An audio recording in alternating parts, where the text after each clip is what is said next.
Hi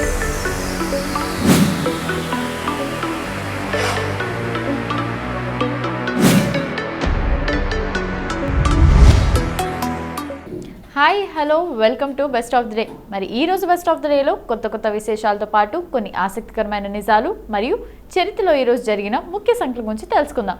let's start the programme.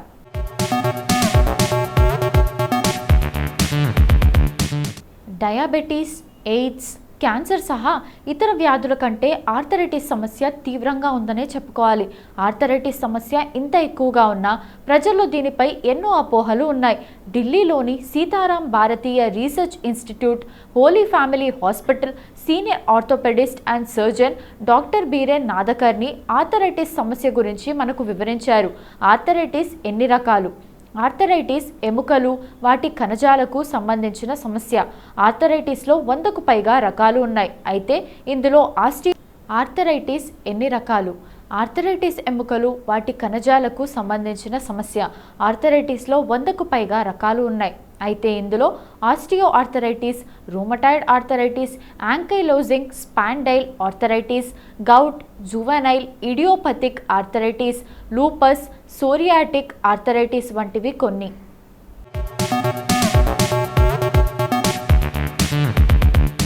Arthritis ఎందుకు వస్తుంది? ఆర్థరైటిస్లో ప్రధానంగా ఆస్టియో ఆర్థరైటిస్, రూమటాయిడ్ ఆర్థరైటిస్ అని 2 రకాలు ఉంటాయి. వృద్ధాప్యంలో మోకాలు, తుంటి కీళ్ళు అరగటం వల్ల ఆస్టియో ఆర్థరైటిస్ వస్తుంది. రూమటాయిడ్ ఆర్థరైటిస్లో రోగనిరోధక శక్తి ఎదురు తిరగటం వల్ల కీళ్ళ దగ్గరున్న కణాలన్నీ ఇన్ఫ్లమేషన్కి గురై పాచిపోతాయి. చేతులు, వేళ్ళు, మణికట్టు, కాళ్ళు ఇలా కీళ్ళ భాగాలతో పాటు శరీరంలోని ఇతర కణజాలు, కండరాల మీద దీని ప్రభావం ఉంటుంది. దాంతో ఊపిరితిత్తుల సమస్యలతో పాటు రక్తహీనత, లో B1, మలబద్ధకం వంటి సమస్యలు కూడా వస్తాయి. ఇన్ఫెక్షన్ల కారణంగా సోరియాటిక్, సెప్టిక్, థంబ్ వంటి ఇతరత్ర ఆర్థరైటిస్ వ్యాధులు వస్తుంటాయి.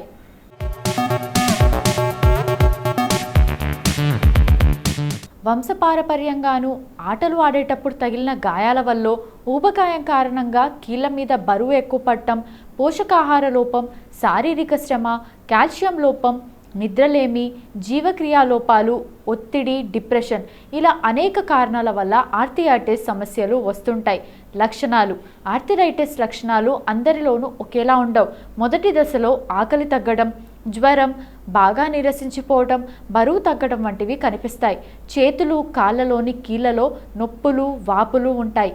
కీళ్ళు ఎర్రగా కమిలినట్లు ఉండి విపరీతమైన నొప్పి వస్తాయి. ప్రత్యేకించి ఉదయం పూట నొప్పి ఉంటుంది. వృద్ధులకే వస్తుందా? ఆర్థరైటిస్లో చాలా రకాలు ఉన్నాయి. ఇది వృద్ధులలో ఎక్కువగా కనిపిస్తుంది, కానీ ఇది పిల్లల్లో, యువకులను ప్రభావితం చేస్తుంది.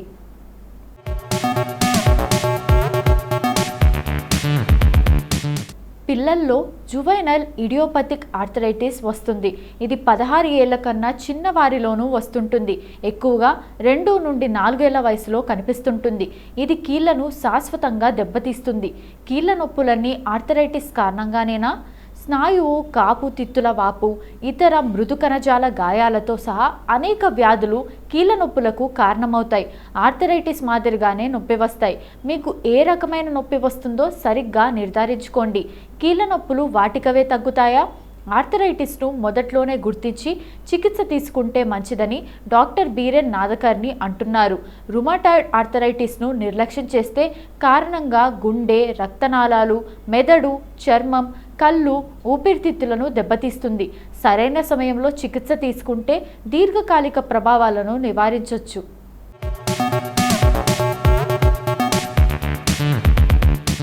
ఆర్థరైటిస్ ఉంటే వ్యాయామం చేయవచ్చా? ఆర్థరైటిస్ ఉన్నవారు వ్యాయామం చేయవచ్చని డాక్టర్ బీరేన్ నాదకర్ని అన్నారు. వ్యాయామం వాపు, అసౌకర్యాన్ని తగ్గిస్తుంది. కదలికలను, కీళ్ళ బలాన్ని, ఫ్లెక్సిబిలిటీని పెంచుతుంది. మీకు శారీరక శ్రమ లేకపోతే లక్షణాలు అధ్వాన్నంగా మారే అవకాశం ఉంది. ఏ వ్యాయామం చేసినా మీ లిమిట్ తెలుసుకోవడం మంచిది. ట్రైనర్ పర్యవేక్షణలో వ్యాయామం చేయండి. హీట్ ప్యాడ్తో నొప్పి తగ్గుతుందా? కూల్ హీట్ ప్యాడ్లు 2 కీళ్ళ నొప్పుల నుంచి ఉపశమనం ఇస్తాయి. కూల్ ప్యాడ్ కీళ్ళ వాపు, నొప్పిని తగ్గిస్తుంది. మీకు కీళ్ళు నొప్పిగా ఉన్నప్పుడు వ్యాయామం చేసే ముందు హీట్ ప్యాడ్ పెట్టుకుంటే రిలీఫ్గా ఉంటుంది. ఈ జాగ్రత్తలు తీసుకోండి. మన లైఫ్ స్టైల్లో కొన్ని మార్పులు చేసుకున్న ఆర్థరైటిస్ లక్షణాల నుండి ఉపశమనం పొందవచ్చని డాక్టర్ బీరెన్ నాదకర్ని అన్నారు. ఇప్పటి వరకు ప్రపంచ ఆర్థరైటిస్ దినోత్సవం గురించి మనకు తెలియని కొన్ని ఆసక్తికరమైన నిజాలు తెలుసుకున్నాం కదా. మరి అక్టోబర్ 12వ తేదీన ఒక్కసారి చరిత్రలోకి వెళ్ళి చూస్తే ఎంతో మంది ప్రముఖుల జన్మాలు జరిగాయి.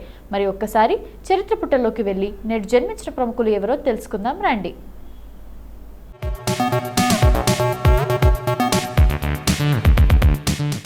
స్నేహగా పేరొందిన సుహాసిని తెలుగు సినిమా నటి. ఈమె నటించిన సినిమాల్లో సంక్రాంతి, రాధాగోపాలం, శ్రీరామదాసు కొన్ని సినిమాలు. అయితే ఆమె నటించిన మొదటి సినిమా మలయాళంలో వచ్చిన ఎంగనే ఓరు నీలపక్షి. స్నేహ 1981 అక్టోబర్ 12న ముంబైలో జన్మించారు. అచ్చాముందులో స్నేహ ప్రసన్నతో మొదటిసారి జతకట్టారు. అప్పటి నుండి వారి సంబంధంపై మీడియాలో అనేక పుకార్లు వచ్చాయి. స్నేహ పాల్గొన్న అన్ని మోడలింగ్ షోల్లో ప్రసన్న కనిపించేవాడు. ఇద్దరూ కలిసి సినిమా ప్రివ్యూలో కూడా కనిపించారు. కొద్ది కాలం పాటు ఈ పుకార్లను కొట్టివేసిన ప్రసన్న, స్నేహ 2011 నవంబర్ 9న వారి బంధాన్ని ప్రకటించారు. చివరికి వాళ్ళు 2012 మే 11న చెన్నైలో వివాహం చేసుకున్నారు. వీరికి ఒక బాబు, ఒక పాప ఉన్నారు.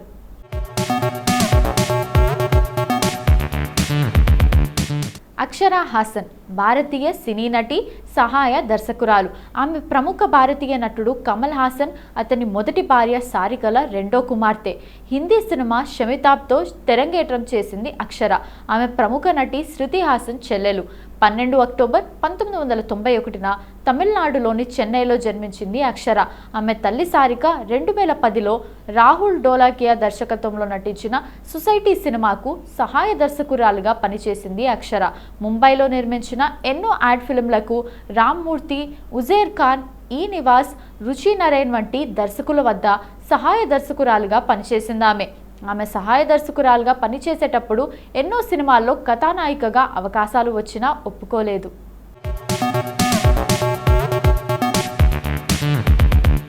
శక్తి మోహన్ భారతీయ సమకాలీన నృత్య కళాకారిణి. జీ టీవీ నిర్వహించిన డాన్స్ ఇండియా డాన్స్ సీజన్ 2 విజేతగా నిలిచిందామె.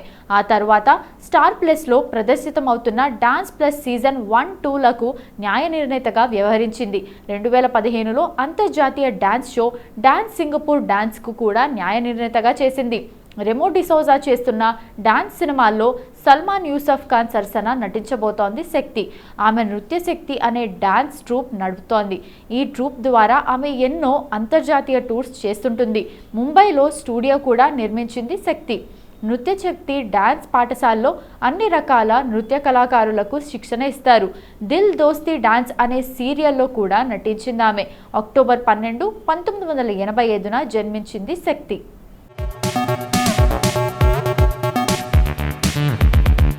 సౌబిన్ షాహిర్ ఒక భారతీయ నటుడు, దర్శకుడు, నిర్మాత. అతను మలయాళ సినిమాల్లో పనిచేస్తుంటాడు.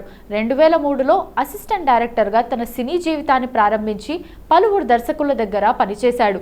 సౌబిన్ 2013లో అన్నయం రసూలంలో సహాయ పాత్రతో తొలిసారిగా నటించాడు. అతను పరవా అనే నాటకంతో దర్శకుడిగా పరిచయం అయ్యాడు. 2018లో అతను సుడానీ ఫ్రమ్ నైజీరియాలో ప్రధాన పాత్ర పోషించినందుకు ఉత్తమ నటుడిగా కేరళ రాష్ట్ర చలనచిత్ర అవార్డును గెలుచుకున్నాడు.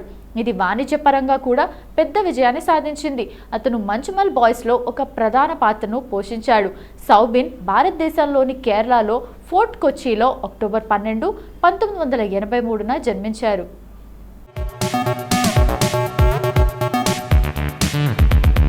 శేఖర్ గౌర్ భారతీయ నటి.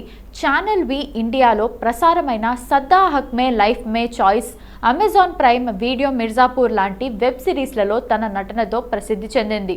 2019లో విశ్వక్ సేన్ కథానాయకుడిగా స్వీయ దర్శకత్వంలో వచ్చిన ఫలక్నామా దాస్ చిత్రంతో ఆమె తెలుగు ప్రేక్షకులకు దగ్గరైంది. ఆమె న్యూఢిల్లీలో వైద్యుల కుటుంబంలో 1992 అక్టోబర్ 12న జన్మించింది. ఇంజనీరింగ్ చదువుతున్న రోజుల్లోనే మోడల్గా తన వృత్తిని ప్రారంభించింది. అదే సమయంలో ఆమెకు సద్దా హక్లో ఆఫర్ వచ్చింది. ఇది ఆమె టెలివిజన్ అరంగేట్రం. ఆమె కథక్లో శిక్షణ పొంది నృత్యకారిణిగా భారతదేశం అంతటా స్టేజ్ షోలలో ప్రదర్శన ఇచ్చింది. ఆమె Dabur Vatika hair oil, Garnier light cream, సన్ సిల్క్తో సహా అనేక వాణిజ్య ప్రకటనలో కూడా నటించింది.